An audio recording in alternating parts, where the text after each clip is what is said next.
Think of the Blob brush tool as a paintbrush. Now in Illustrator there are two different tools, a paintbrush and a blob brush tool, and both of these do different things.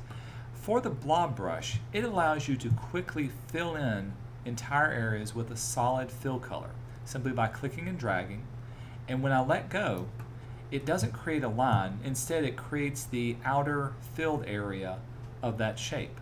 So it's a great way of filling in areas that you have. And as long as I have the same color, it'll keep adding on to that particular selection. Now if I wanted to change the size of it, there are some options that you can do with the blob brush. Simply double click on the tool icon, and this will bring up the blob brush options. First of all, you can see where I can keep it selected and also merge with that selection. We'll do that in a second. You can change the tolerance of the line that you have, and here's where you can change the size and even the angle and the roundness of it. So if you wanted it to be more of a calligraphic type brush, that's where you would change this up as well. If I hit OK, another way to quickly change the size of your brush on the fly is to use the open and close bracket keys.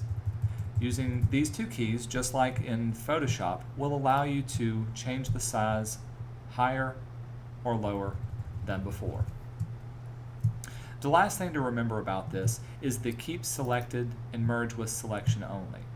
Using this, if I was to choose merge with selection and check off, if I was to select an area and start painting, it will merge into it. But if I deselect it and start painting again, it'll create its own separate area. So even if I paint on top of this area, it's created its own separate one. Whereas before, if I didn't check it off, merge only with selection is unchecked, and I tried to paint into this area again, it would automatically add on to that area as well. So pay attention to that particular option when using the blob brush tool.